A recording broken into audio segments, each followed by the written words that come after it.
ओम नमो नारायण जी। जय श्री कृष्ण जी। ओम नमो नारायण स्वामी जी। हरिओम हरिओम हरिओम हरिओम स्वामी जी। हरिओम हरिओम हरिओम। नमो नारायण स्वामी जी। जय श्री कृष्ण। जय जय हरिओम हरिओम। हाँ हाँ सोम, देखो आपके यहाँ पे इतना फायदा हो गया है। हाँ भाई, ये कितनी बताई थी वो 5 ग्राम वाली? 63 63 63 650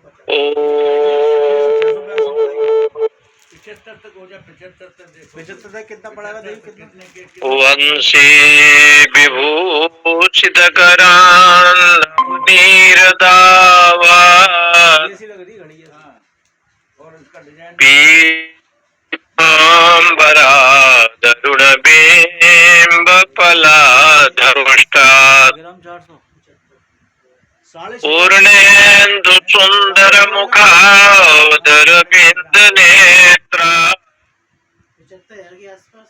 कृष्णा परम किमपि तत्त्वमं जाने। जल की हो सकती है कृष्णा परम किमपि तत्त्वमं न जाने। अद्वैत विधि पथिके उपास्य स्वराज्य सिंहासन लब्धदीक्षा सठेन केनापि भयं हटेन दासीकृता गोपवधू पीतेन शंकरं शंकराचार्यं केशवं बादरायणं सूत्रभाष्य कृतवन्दी भगवन्तो पुनः पुनः। ईश्वरो गुरुरात्मेति मूर्तिभेद विभागिने व्योमवद् व्याप्त देहाय दक्षिणामूर्तये नमः। ओम शांति शांति शांति। श्री राम जय जय राम।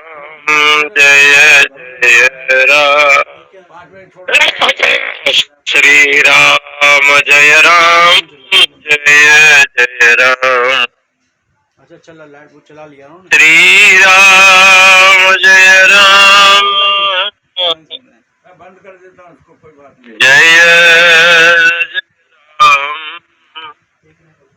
श्री राम जय राम जय राम। उठा लेगा उठा लेगा। श्री राम जय राम जय राम। श्री राम जय राम जय जय राम। श्री राम जय राम जय जय राम। श्री राम जय राम जय राम। दो काम नहीं होंगे, एक काम। भक्ति रसायन नाम का ये ग्रंथ है। भक्ति रसायन ये तो भक्ति के विषय में भगवत गीता में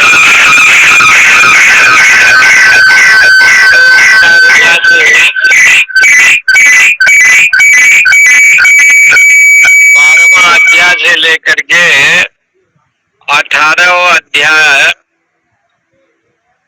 पहले अध्याय से लेकर के 6वां अध्याय तक बड़े बड़े विद्वानों ने इसको कर्मकांड माना है और 6वां से 12वां अध्याय को ज्ञान कांड मानते हैं और 12 से लेकर के 18 अध्याय तक भक्ति कांड मानते हैं। मैं ये कह रहा था, कह रहा हूँ, और भक्ति तत्व का निरूपण जहाँ देना अभी। महाप्रभु वल्लभाचार्य महाराज ने फरवरी में, तो मैं करवा दूंगा इंतजाम, फरवरी में देना करवा दूंगा। और अन्य अन्य जो पंडित हुए हैं, विद्वान हुए हैं, जीव गोस्वामी, रूप गोस्वामी, सनातन गोस्वामी, इसमें फैलावट को देख लियो कोई। इन लोगों ने भी अनेक ग्रंथों में जो है ना भक्ति तत्व का निरूपण किया है। 75,000 एक 1.5 लाख। लेकिन ये जो भक्ति रसायन है, जो ग्रंथ है, इसका मतलब ये है कि भगवत भक्ति एव रसायनम इति भगवत भक्ति रसायनम। ये भी सही है। भगवान की भक्ति ही जहाँ दवाई है, औषधि है, रसायन है, ये ले लो, एक और दूसरा देख लेना। रस का आयन है, रस का निवास। रसायन मने रसानम, रसानम ये जितने रस हैं देख लियो, हल्के में देख लियो। सबका जो आयन, मैं बता दूंगा, मैं ले आऊंगा। नवरस बताया गया है, नवरस। बनवा दूंगा। ऑर्डर देके नवरस का जो आश्रय है ना, वो भगवान है। भगवान को ही इधर ही बनती है। रसायन के रूप में कहा गया है। और भक्ति रसायन ये जो ग्रंथ है, भक्ति एवं रसायन, क्योंकि भक्ति ही रसायन है, दवाई है, औषधि है। संसार एक बहुत बड़ा रोग है, इसको भवरोग कहते हैं। कहीं कहीं पर मानस रोग लिखा है। ये जो भवरोग और मानस रोग है, ये बहुत विशाल है और बड़ा चिंतनीय है। शरीर के में रोग आ जाता है और ठीक हो जाता है। प्रारब्ध के अनुसार शरीर में रोग आदि आते हैं, वो तो कारीगर सब अलग अलग बटे अपने आप धीरे धीरे चले जाते हैं। लेकिन ये भवरोग, मानस रोग, इस रोग की निवृत्ति बिना भगवान के भक्ति के बिना संभव नहीं है। भक्ति तत्व का जहाँ निरूपण किया जाता है, भक्ति है क्या, अंगूठी को ले आते भैया, ले आया तो कहते हैं भक्ति उसका नाम है भज सेवायाम। एक व्याकरण में एक धातु है भज सेवायाम। भज सेवायाम धातु से अक्षिण प्रत्यय करने पर भक्ति शब्द बनता है। इसका तात्पर्य ये हुआ कि सेवा मात्र ही भक्ति है। कुछ भी सेवा करें, अपने मंदिर में झाड़ू भी लगावे, पोछा भी लगावे, फूल में पानी भी दे दें, बता देगा ठाकुर के वस्त्र इत्यादि को धो दें, फोन में फोटो दिखा दो, या भोजन प्रसादी बना लें, जूठा पत्तल को उठा लें, जितने भी सेवा है, ये सबको जो है ना भक्ति कहते हैं। भजनानुकूल जो व्यापार, ये वाली पता नहीं इसी का नाम हो गया भक्ति। तो उसी जुगाड़ से जो भजनानुकूल जो व्यापार है, इसी को भक्ति कहते हैं। बता दे किसका भज सेवायाम धातु से, तो कहीं कहीं भक्ति शब्द का अर्थ ये लिखा है भजनम बताया उसी मालूम है। इति भक्ति। जो भजन करता है उसको भक्ति कहते हैं। तो भजन करता है तो क्या करता है, तो कहा भजनम रसास्वादनम। रस का जो आस्वादन करता है, रस का जो आनंद लेता है, उसी को भक्ति कहते हैं। रस का आस्वादन करने वाला, क्योंकि आप भजन करते हैं, भोजन करते हैं तो रस का आस्वादन करते हैं। आपका मन यदि भोजन में होगा तो सब्जी में नमक है अथवा मिर्चा है, तो ये बोध होगा। मन यदि अन्यत्र होगा तो भोजन करने पर भी डिब्बी में रख के देना। रस का स्वादन नहीं हो पाएगा, रसास्वादन नहीं बन पाएगा। तो जो रस है, भगवत भक्ति जो रस है, परमात्मा की जो नाम रूप लीला जो वर्णन की गई है, तद अनुसार उसमें अपने चित्त को लगाना, मन को एकाग्र करना। ये भी ऐसे जैसे आप संगीत विद्या सीख रहे हैं अथवा संगीत सुन रहे हैं या संगीत कलाकार हैं, कुछ ऐसे चीज है जहाँ मन को लगाना नहीं पड़ता, कुछ ऐसे वस्तु है जहाँ मन को लगाने पर नहीं लगता। जैसे कोई आदमी जुआ खेलता है, जुआ खेलने वाला खेलता है लेकिन अपने मन को लगाना नहीं पड़ता, अपने आप लग जाता है।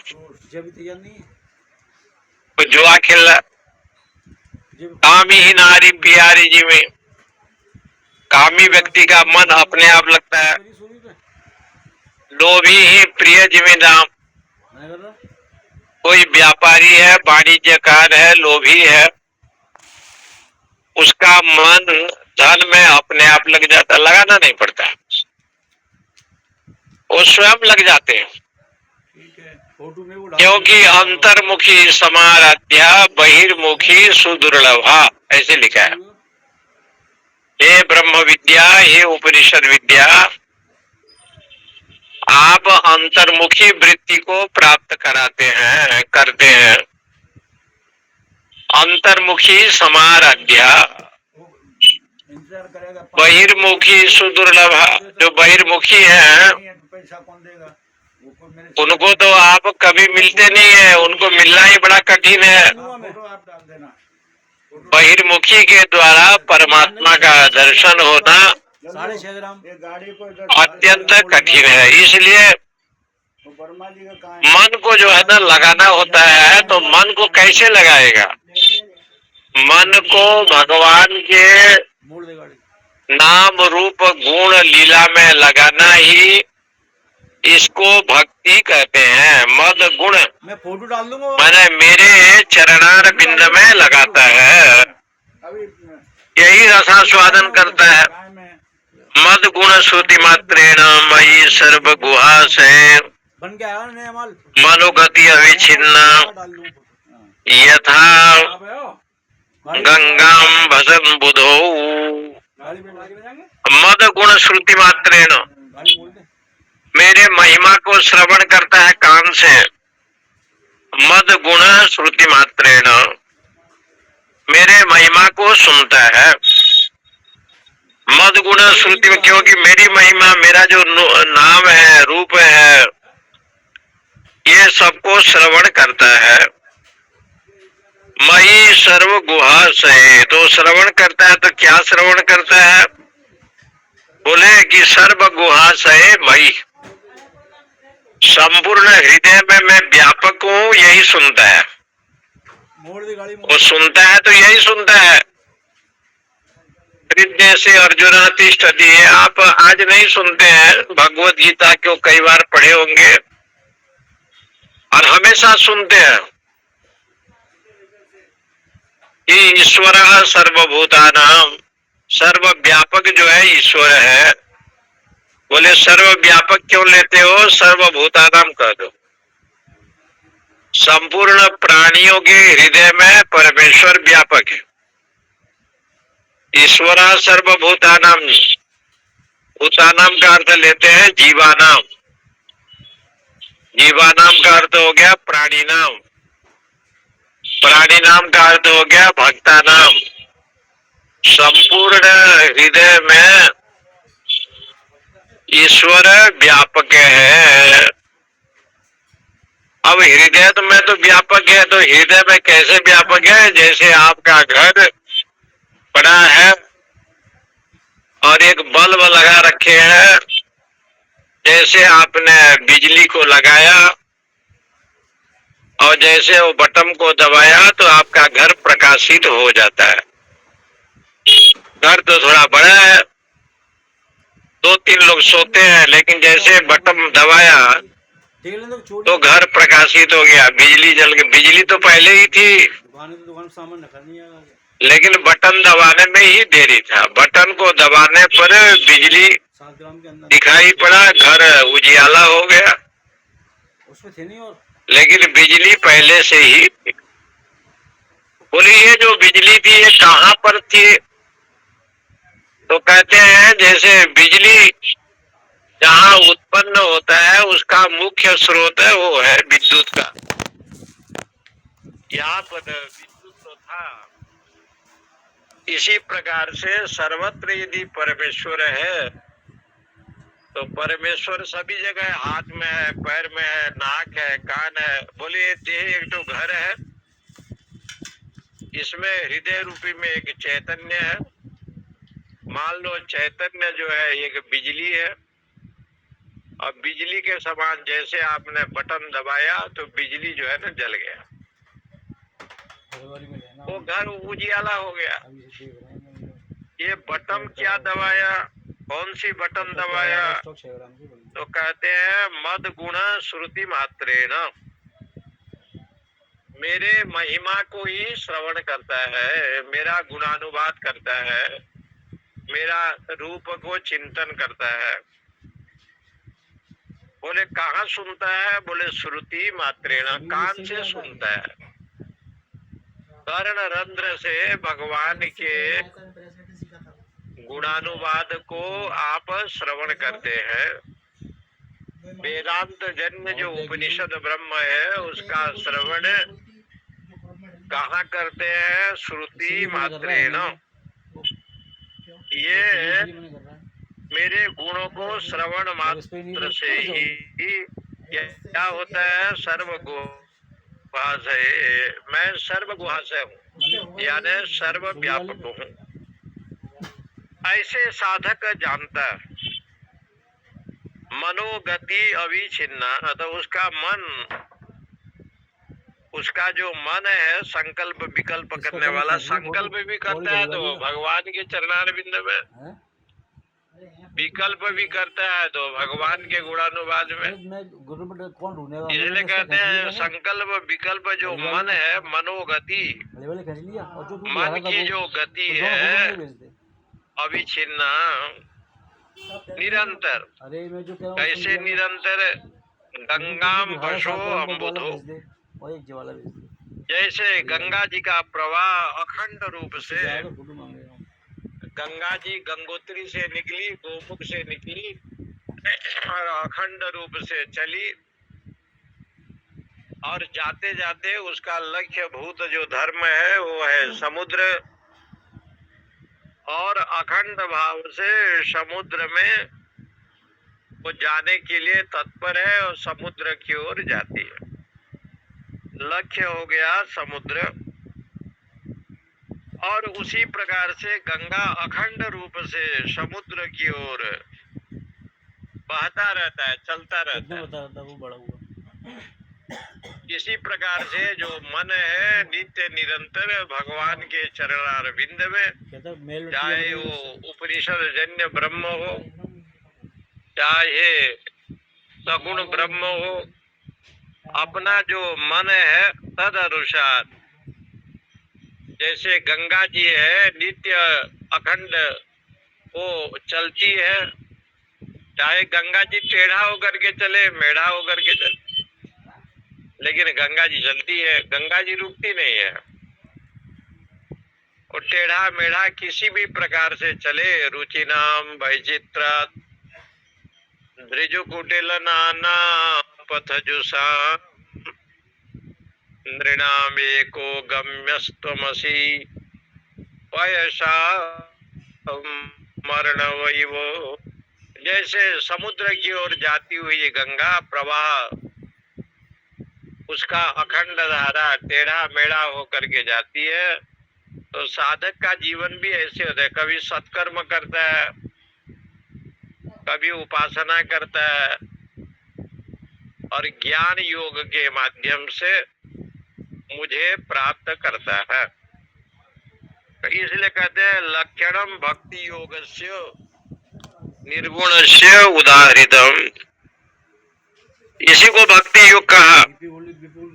निर्गुणस्य उदाहृतम, निर्गुण भक्ति करता है परमेश्वर के चरणों में, निर्गुण भक्ति करता है। निर्गुण भक्ति का मतलब निर्गता गुणा यस्मात्, संसार के गुण से जो रहित है उसको कहते हैं निर्गुण। और निर्गुण भक्ति क्या है? आप जीव जो है तीनों गुणों से बना हुआ है, सत्व गुण, रजोगुण, तमोगुण।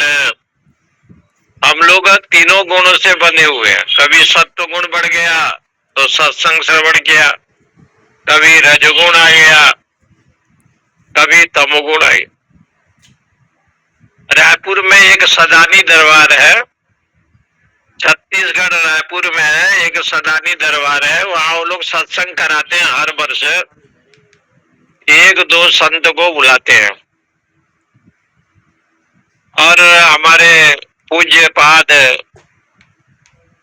स्वामी गुरु शरणानंद जी महाराज जी को वो सिंधी लोग गुरु मानते हैं। जो भी दीक्षा लेना होता है इनसे लेते हैं, इनको बुलाते हैं, वो दीक्षा ग्रहण कराते हैं, या रमण रेती में आते हैं या अन्य कहीं जाते हैं।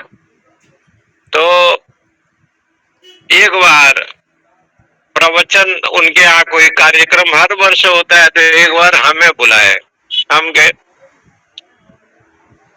और रामचरितमानस के ऊपर 3 दिन तक प्रवचन करना था। तो प्रवचन करने जब लगे तो उनका गुरु गोविंद राम साहिब और जितने सिंधी थे सब लोग तो खाना पीना शुरू किया। दाल चावल रोटी सब्जी नहीं खाते थे, जलपान, कॉफी आ रहा है, टेस्ट आ रहा है, उसमें अनेक प्रकार से नमकीन, मिठाई, समोसा, लौंग लता, रसगुल्ले, चाय। वो जितने हजारों लोग बैठे थे सबके लिए खाना पीना ही शुरू। तो मन में आया कि भाई ये लोग ये भोजन पानी करते हैं, चाय पानी करते हैं सत्संग के समय में। तो महांत जी को मैंने पूछा कि महाराज ये बताओ ये सत्संग है कि क्या है? बोले स्वामी जी आपका सत्संग और है और हमारा सत्संग और है। आप अपना सत्संग करिए, हम लोग सुन रहे हैं, लेकिन चाय नाश्ता खाना पीना ये जो होगा, ब्रेड पकोड़ा मक्खन इत्यादि, ये तो चलता रहेगा। आप अपना सत्संग सुनाइए। ये सिंधी कल्चर में, पाकिस्तानी कल्चर में इसी को सत्संग कहते हैं। तो मन में विचार आया कि सत्व गुण आ गया थोड़ा, अब रजोगुण हो गया, अभी जो है तमोगुण आ गया। अद्भुत, सत्वगुणी कभी आप बन गए, रजोगुणी अभी कभी बन गए, तमोगुणी कभी बन गए। तो तीनों गुणों से ये जीव जो है ना बंधा हुआ है, तीनों गुणों से। इसलिए ये कहते हैं कि ऐसे काम आप क्यों नहीं करते कि तीनों गुण भगवान को अर्पित कर दो। और जब तीनों गुण से आप रहित हो जाएंगे तो निर्गुण हो जाएंगे। इसलिए यहाँ पर लिखते हैं गंगा स्नानम अम्बुधो, जैसे गंगा जी अखंड रूप से समुद्र की ओर जाती है, इसी प्रकार से ये गंगा कौन हो गया? ज्ञान और भक्ति। जिसको ज्ञान कहते हैं उसको भक्ति माना गया है, और जिसको भक्ति है वही ज्ञान है। माने ज्ञान और भक्ति में भेद नहीं किया गया है। जिसको भक्ति कहते हैं भगवान में एकत्व हो जाना भक्ति है, और ज्ञान भी वही है, ब्रह्म जीव की एकत्व, उसको ज्ञान कहा गया है। ज्ञान भक्ति नहीं कछु भेदा, गावही बूढ़ पुराण बहुवेदा, भक्ति स्वतंत्र सकल सुख कानी, बिनु सत्संग पावे नहीं प्राण। इसलिए यहाँ पर लिखते हैं मद गुण श्रुति मात्रेण मयि सर्वगुहाशय मनोगति अभिचिन्ना यथा गंगम भशो बुधे। जिस प्रकार से मद गुण श्रुति मात्रेण मेरा गुणानुवाद करता है,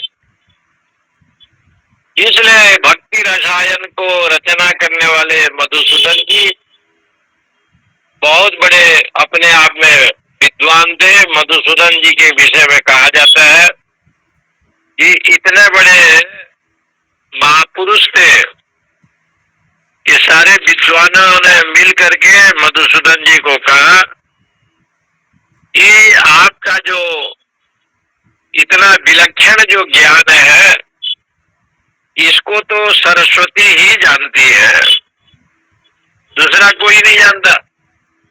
सरस्वती आपके महिमा को जानती है और आप ही सरस्वती के विषय में जानते हैं। अब बहुत पहले मधुसूदन जी बंगाल के धरती पर रहते थे। उस समय की बात है जिस समय तुलसीदास जी काशी में निवास करते थे और रामचरित्र मानस को लिखते थे। रामचरित्र मानस को लिखने वाले ये गोस्वामी तुलसीदास है। यहाँ जब लिखे तो कहते हैं कि उस समय हिंदी में जो अनुवाद हुआ, मैथिली में जो अनुवाद हुआ, उस मैथिली के अनुवाद में कुछ अवधी भाषा में है, कुछ मैथिली में है, कुछ हिंदी में है। तो मधुसूदन जी उनके विषय में आया है। पंडित पुरीदत्त भट्टाचार्य उनके तृतीय पुत्र हुए मधुसूदन और उनके पिता से ही सारे ग्रंथ को पढ़ा था। काव्य पढ़ा, साहित्य पढ़ा, व्याकरण पढ़ा। ऐसे इनके विषय में आता है कि ये उनके पिताजी से अनेक ग्रंथों का इन्होंने वहाँ पढ़े और बाद में जा करके जब वो पढ़ करके गए तो कहा कि भाई ग्रंथ तो मैंने बहुत पढ़ा, सारे व्याकरण, न्याय, वेदांत। तब उनके मन में आया कि बिना भगवान के भक्ति के बिना जीवन में कल्याण होना असंभव है। इसलिए भगवता नीला चले नो नारायण अनुप्रियता, भगवान के अनुग्रह के बिना जो है कभी संभव नहीं है। तो भगवता इसलिए नीलाचले ना, ये जगन्नाथपुरी गए, नीलाचल करने जगन्नाथपुरी को, नारायणेन अनुगृहीता, नीलाचल में जाकर के जिसको बिरजा क्षेत्र कहते हैं।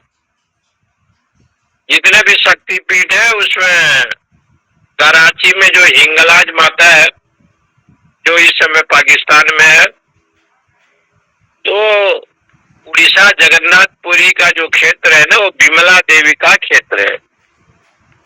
उस विमला देवी को वहां के भाषा में बिरजा देवी कहते हैं, बिरजा देवी। और वो बिरजा देवी जो विमला क्षेत्र है वहां रह करके आपने वेदांत सिद्धांत को पठन पाठन किया और जब उनकी भक्ति बढ़ी, श्री कृष्ण भक्ति, एक बार दर्शन कर रहे थे और कोई उनको जो है मिला, एक भूत प्रेत। तो बोले मधुसूदन जी शास्त्रार्थ में जिसको हराते हो उसको क्या अच्छा लगता होगा? बोले उसको तो दुख लगता होगा। तो बोले आप गोपाल मंत्र को प्रयोग करो। उन्होंने गोपाल मंत्र प्रदान किया, ओम नमो भगवते वासुदेवाय, ओम क्लीं कृष्णाय, ये मंत्र दिया। तब से मधुसूदन जी ने अनेक ग्रंथों की रचना की और उनकी साधना की और उन्होंने अद्वैत सिद्धि नाम के महान ग्रंथों को लिखा जो आचार्य में पढ़ाया जाता है। अद्वैत सिद्धि ऐसे ग्रंथों को उन्होंने लिखा। कृष्णात् परम किमपि तत्त्वमहं न जाने, दासी कृता गोप वधू बिटेन, अद्वैत विधि पति के उपास्या। मैं अद्वैत रूपी ब्रह्म सत्य जगत मिथ्या, अद्वैत रूपी इस विधि में, इस जंगल में है और वहां देखा कि उस जंगल में एक ही आदमी है, एक उपाध्याय, एक ही मालिक है वो। लेकिन उसके पूछा कि तुम्हारे घर परिवार के लोग हैं कि नहीं है, तो उसने कहा कि हमारे पास कुछ नहीं है, एक ही आसन बिठाया है और उसमें वो बैठता है। स्वराज्य सिंहासन लब्ध दीक्षा। स्व कहते हैं आत्मा को, उसका राज्य हो गया सच्चिदानंद। आत्मा का राज्य क्या है? सच्चिदानंद स्वरूप। स्व माने कौन हो गया? भक्ति। भक्ति का राज्य क्या है? भगवान।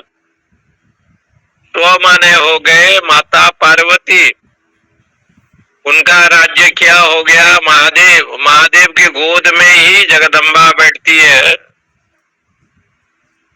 स्व माने हो गए सीता, उनका पलंग, उनका निवास कहाँ है? भगवान राम। स्व हो गए राधा रानी, वो केवल कृष्ण के हृदय में ही निवास करती है। स्व हो गया आत्मा।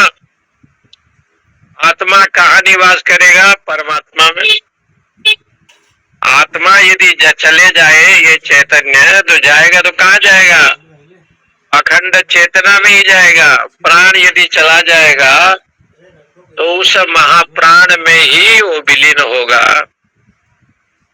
ऐसे जल यदि चला जाए तो जल जो छोटे छोटे होकर के, गंगा की धारा, जमुना जी की धारा, गोदावरी की धारा, ये छोटा छोटा धारा, छोटा आकार है, लेकिन वो जाएगा तो कहाँ? बोले जहाँ विशाल है, जहाँ अल्प नहीं है, ऐसे समुद्र में ही ये जल उस महाजल में मिलेगा। है तो गंगा जी की जल है, जलधारा। जलधारा चला गया तो कहाँ चला गया? बोले महान जलधारा में जाएगा। ऐसे महान जलधारा में उसका जो आश्रय भूत है वही जाएंगे। इसलिए कहा स्वराज्य। अपने राज्य में ही वो लोग रहते हैं, दूसरे के राज्य में नहीं। स्वराज्य क्या हो गया? स्व हो गया। भक्ति, उसका राज्य क्या है? भगवान। भक्ति यदि जाएगी तो किनके गोद में जाएगा? भगवान के गोद में। इसलिए भक्त यदि जाएगा तो किसके पास जाएगा? शिष्य जाएगा तो किसके पास जाएगा? तो कहा गुरु के गोद में जाएगा। शिष्य जाएगा तो गुरु के गोद में ही निवास करेगा। इसलिए उन्होंने कहा स्वराज्य सिंहासन लब्ध दीक्षा। ये जो सिंहासन है अद्वैत, जहाँ ब्रह्म सत्य जगन मिथ्या, ये जो मत है, ये अद्वैत ही राज्य है। कहा कि इसमें मैं जाना तो चाहता था, लेकिन केना भी सठे न भयम हटे न। कोई सठ मिल गया, दासी कृता गोप वधू बीतेन, जो नित्य निरंतर गोप बालिकाओं के साथ रमण करता है। दासी कृता, उनके दास बन करके रहता है। इसलिए उन्होंने बार बार लिखा है ध्यानाभ्यास बसे कृते न मनसा तन्निर्गुणम निष्क्रियम ज्योति किंचन योगिनो यदि परम पश्यन्ति पश्यन्तु ते अस्माकं तु तदेव लोचन चमत्काराय भूयातिरम् कालिंदी पुलिनोदरे यत किमपि तन्निलम महोधावती। मधुसूदन सरस्वती जी ने ये श्लोक लिखा। ध्यान और अभ्यास के द्वारा उस ब्रह्म का कोई दर्शन करे तो करे। तन निर्गुणम निष्क्रियम, वो तो निर्गुण निष्क्रिय है, लेकिन मेरा चित्त वृत्ति तो गोपिकाएं जहाँ रहती हैं और जहाँ माखन चोर के रूप में भगवान घूम रहे हैं, ऐसे गोपाल बाल में हमारा मन लगा रहे। तन नीलम महोधावती। इसलिए मधुसूदन सरस्वती जी और गोस्वामी तुलसीदास जी, ये दोनों मित्र थे। जब रामचरितमानस जी ने उन्होंने लिखा और पंडितों ने कटाक्ष किया तो तुलसीदास जी दुखी होकर के मधुसूदन सरस्वती के पास एक दोहा लिखा। हर हरि यज्ञ सुरवर गिरा बर नहीं संत सुजान हांडी हाटक चारु रुचि रांधे स्वाद समान। वैष्णव लोग जब भोजन करते हैं तो कहते हैं हरिहर, ये कहते हैं हरिहर। तो आपको भोजन बनाना है, चाहे सोने का बर्तन हो या माटी का बर्तन हो, दोनों में वही स्वादिष्ट होगा। हर हरि यश, भगवान के गुणानुवाद, हर का महादेव का, हरि का गुणानुवाद यश सुर नर सारे त्रिलोक में लोग सुनते हैं। गिरा वाणी के द्वारा बर नहीं संत सुजान। जब सज्जन लोग उनके गुणानुवाद करते हैं, सत्संग करते हैं, हांडी हाट का चारु रुचि रांधे स्वाद समान। चाहे सोने की बर्तन में भोजन बनाओ, चाहे घड़े में बनाओ, चाहे स्टील के बर्तन में बनाओ, स्वादिष्ट तो वही होगा। ऐसे एक दोहा तुलसीदास जी ने लिखा। उस दोहा को जब मधुसूदन महाराज ने बनारस में पढ़ा तो उन्होंने एक श्लोक लिखा। आनंद कानने अस्मिन तुलसी जंगम स्तरु कविता मंजरी यस्यो राम भ्रमर भूषिता। क्योंकि ये काशी जो है ना, इसका नाम है आनंद वन। वाराणसी, बनारस, काशी, काशी बहुत पुराना नाम है और इसका एक नाम है शास्त्रों में आनंद वन। यहाँ आनंद ही आनंद है, यहाँ परमानंद नित्य रमण करता है, इसलिए आनंद है। देखिए गंगा जी उत्तर वाहिनी है। भगवान विश्वनाथ जी के लिए 80 घाट से राजघाट तक माता जी उत्तर वाहिनी गंगा है। शंकर जी ज्योतिर्लिंग के रूप में प्रतिष्ठित हैं। बनारस शहर में अष्ट काल भैरव हैं, 8 काल भैरव। और गणेश भी ऐसे हैं, ढूंढीराज गणेश, विनायक सिद्धि गणेश, चारों दिशा में गणेश जी हैं। नव दुर्गा यहाँ विराजमान,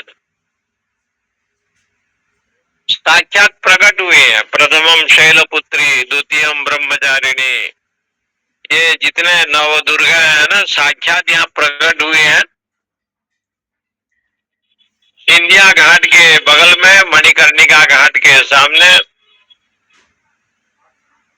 वहाँ भगवती कात्यायनी प्रकट हुई है और नव दुर्गा स्वयं प्रकट हुए हैं। क्योंकि जहाँ अन्नपूर्णा साक्षात परिभ्रमण करती है, ऐसे जो है यहाँ विराजमान है। और ठीक है, विश्वनाथ के आप दक्षिण दिशा में जाएंगे तो संकट मोचन श्री हनुमान जी यहाँ विराजमान, जिन्होंने तुलसीदास जी को दर्शन दिया। तो यहाँ सारे देवता विराजमान हैं। श्मशान घाट ऐसे है कि जहाँ कभी मुर्दा रुकता नहीं है, 12-24 घंटा 12 महीने जलते रहते हैं। श्मशान भूमि को महा श्मशान भूमि लोग कहते हैं, ऐसे स्थान। तो ये जो काशी है, मणिकर्णिका घाट, इसको आनंद वन कहा गया। आनंद वन, यहाँ केवल आनंद है। बोले आनंद वन क्यों कहा गया? बोले शंकर जी तो अकेले रहते हैं यहाँ,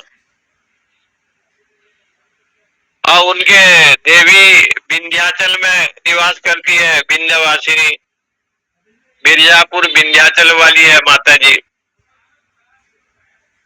उनके बेटे जो है गणेश जी बंबई में निवास करते हैं। उनका बड़ा बेटा कार्तिकेय श्रीशैल मल्लिकार्जुन में चले गए। अब तो कोई है ही नहीं अकेले, और आप अकेले रह करके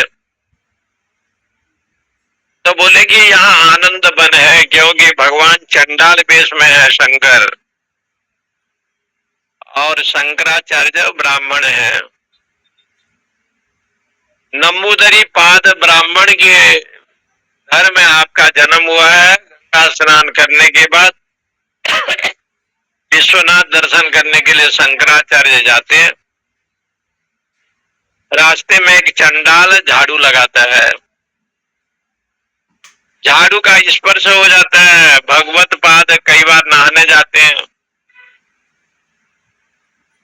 उस चंडाल व्यक्ति उनको ज्ञान दे रहा है, कह रहा है कि अपने का देह समझते हो अथवा ब्राह्मण समझते हो अथवा आत्मा समझते हो।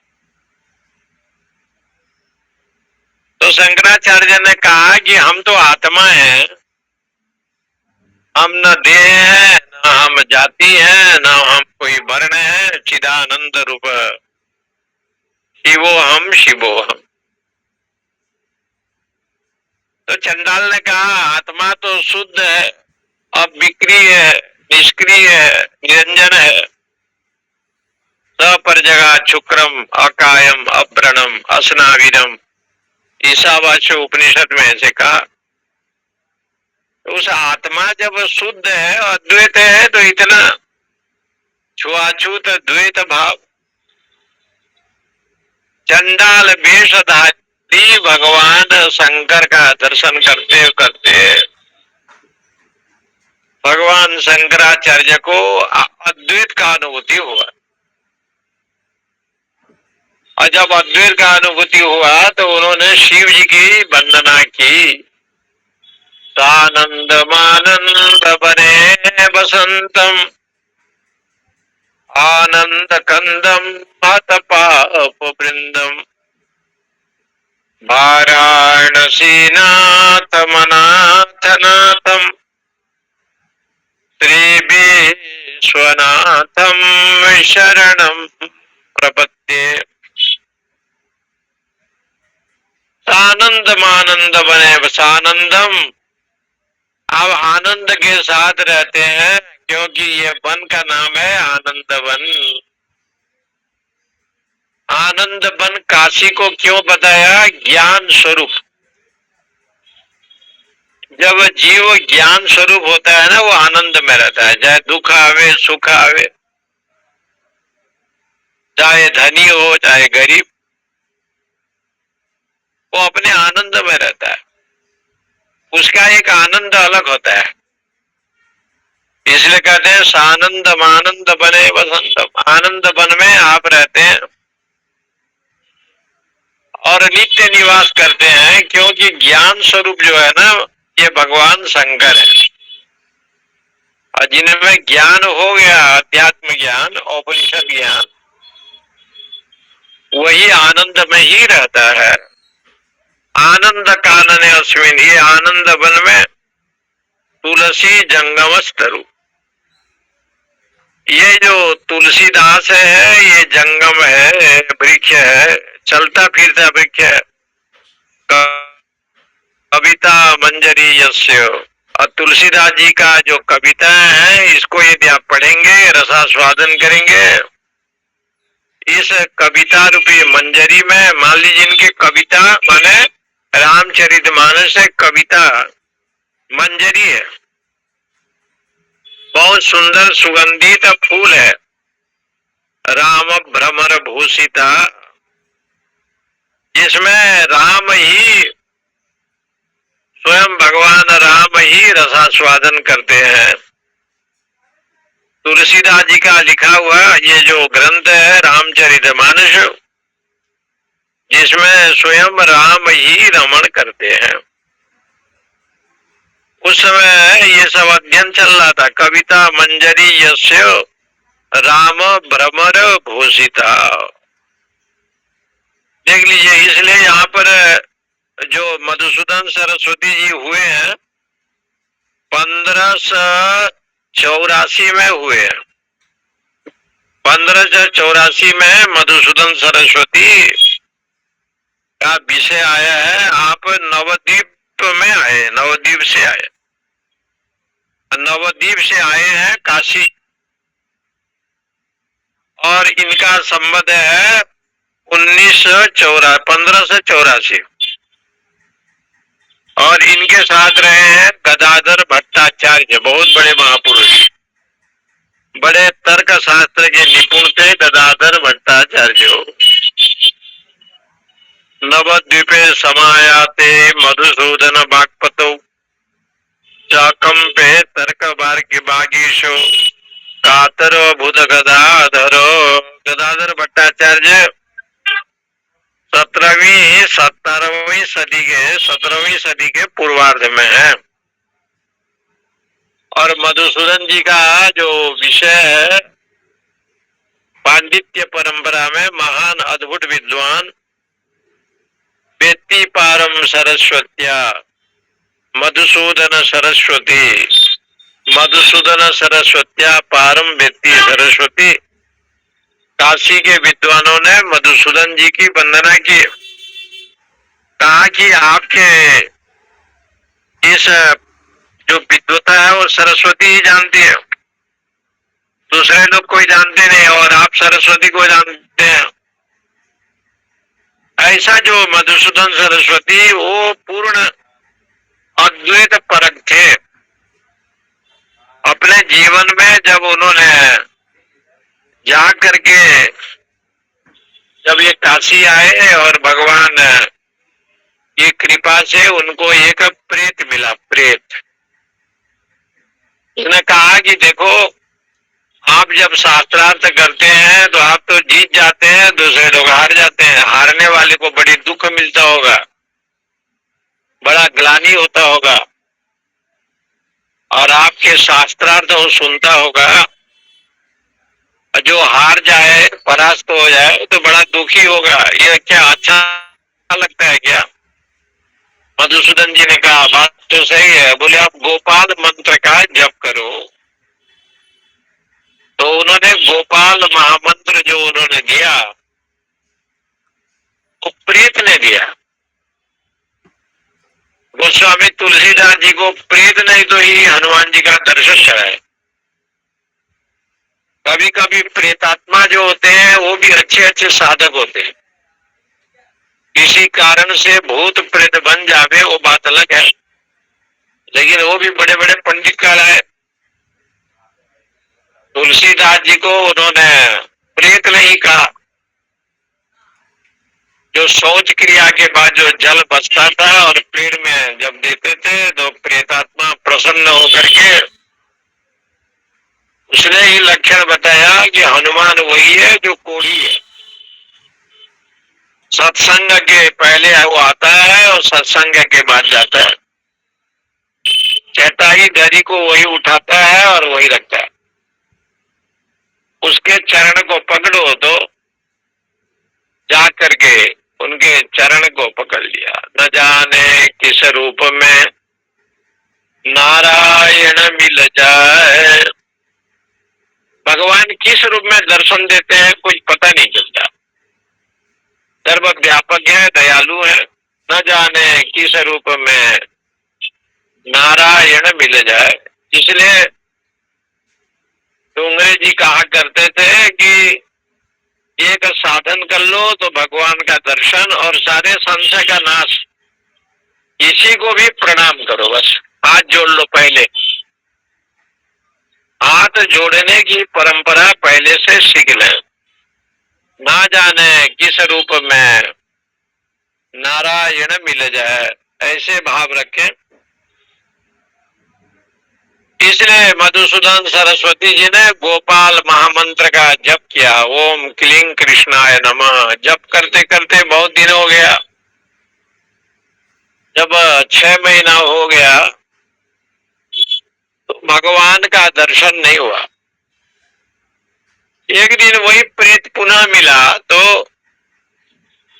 मधुसूदन जी ने कहा कि 6 महीना तो हो गए, दर्शन तो हुआ नहीं,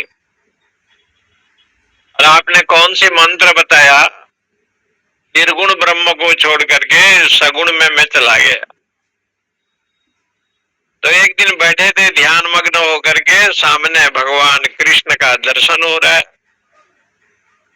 और जैसे कृष्ण का स्वरूप था, जैसे दर्शन किया था, वैसे श्लोक उन्होंने बनाया। बंसी विभूषित करान, आपके हाथ में बंसी बड़ा सुंदर दिखाई दे रहा है। बंसी विभूषित करान नवनीरदाभा, बोले कि आपका जो रूप है काले बादल के समान है। नवनीरदाभात, बोले काले बादल के समान क्यों है? बादल जब काला वाला आता है, नीला वाला, तो बरसता है और पानी गिरा करके ही जाता है। इसलिए आप जो है काले बादल के समान है। आपका स्मरण भजन दर्शन क्या करते हैं? तो बोले कृपा बरसाते हैं, कृपा कर दे, जीव के प्रति कृपा। जन्म मृत्यु का अभाव हो जाता है। नवनीरदाभात पीतांबरात, आप पीला वस्त्र धारण करते हैं। देखने में सरसों का साग जो है ना उतना बढ़िया नहीं लगता। सरसों का साग आप भोजन करेंगे तो बड़ा अच्छा लगता है, लेकिन सरसों का फूल जब खेत में सरसों लगाते हैं किसान लोग, और सरसों का फूल जब लगता है तो इतना सुंदर लगता है कि मन मोहित हो जाता है। सरसों का साग तो लोग खाता है, लेकिन सरसों का फूल अत्यंत सुंदर रहता है। तो ये सरसों का फूल जैसे सुंदर है, ऐसे भगवान का जो पीतांबरी दिव्य है, पीला वस्त्र परमात्मा धारण करता है। पीतांबरा, पीला वस्त्र आप धारण क्यों करते हैं? बोले जैसे हल्दी होता है शुद्ध होता है, ऐसे वस्त्रों में जो पीतांबरी होता है ना वो शुद्ध माना जाता है। पीतांबरी अत्यंत शुद्ध माना जाता है। आजकल रेशमी के वस्त्र जो होते हैं पीतांबरी, लोग उसको देते हैं। तो ये पीतांबर धारण करने वाला जो होगा वो कृष्ण है। इसलिए कृष्ण का एक लक्षण बताया, पीतांबर, पीतम अंबरम एन, पीत वस्त्र जो धारण करता है उसको कहते हैं पीतांबर। ये पीतांबर शब्द का प्रयोग भगवान के लिए किया गया।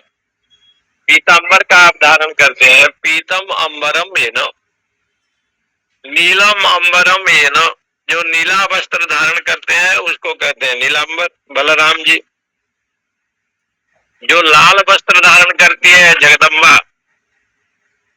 भगवती लाल वस्त्र धारण करती है, इसलिए उनको सिंदूरा अरुण विग्रहम त्रिनयनाम, सिंदूर अरुण वर्ण वाली है। पीतांबरा अरुण, जो अरुण वर्ण, सूर्य का दर्शन बाद में होता है, पहले अरुण जी का दर्शन होता है।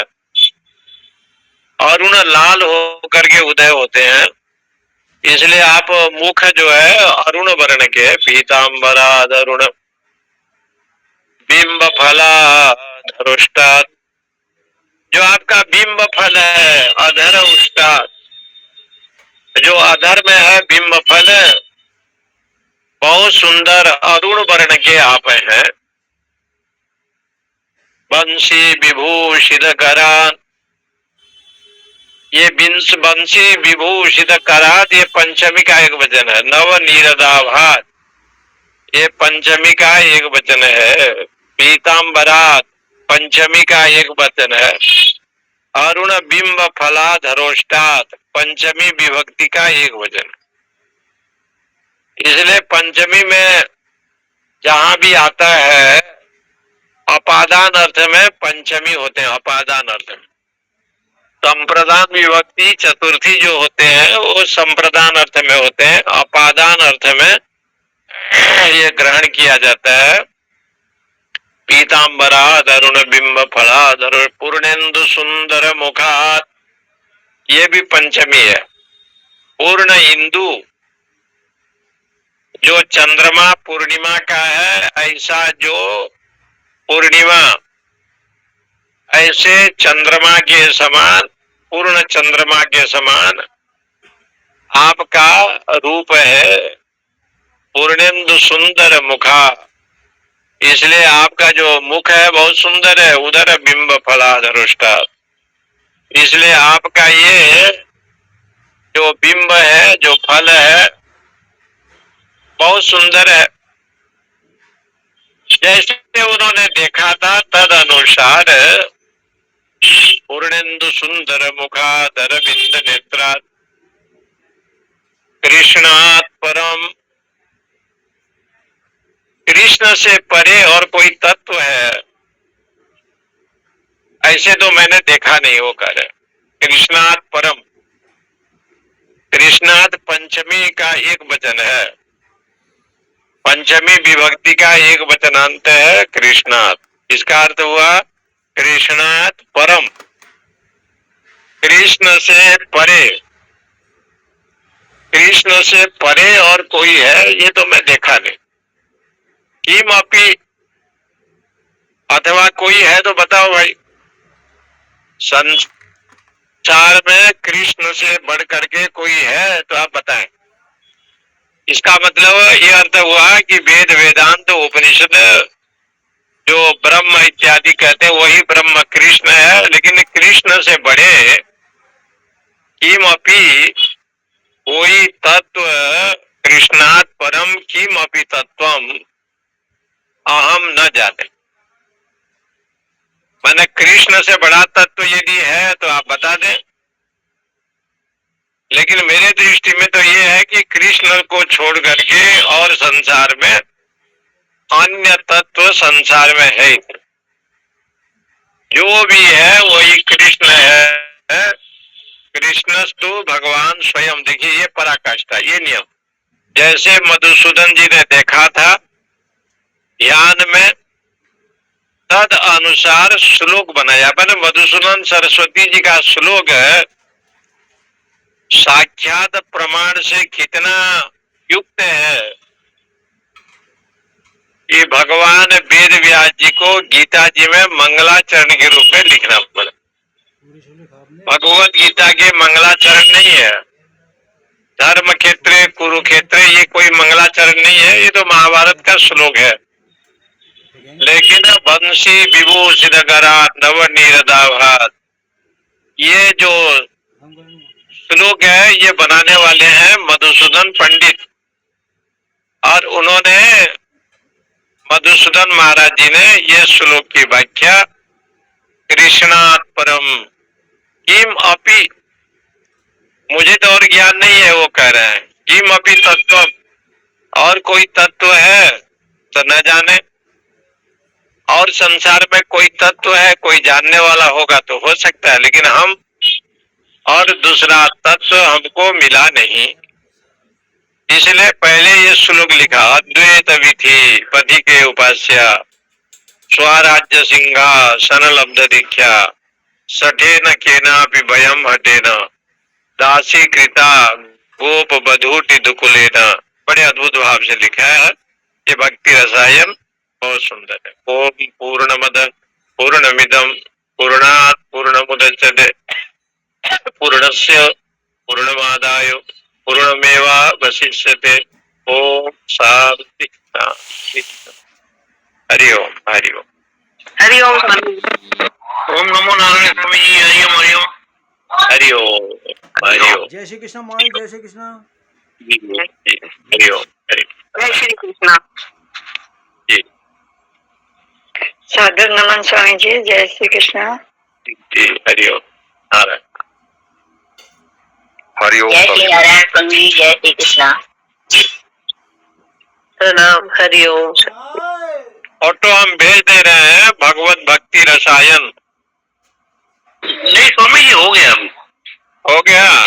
बता दिया, आपने देखा होगा तो है लिंक पे ऊपर। ठीक है ठीक।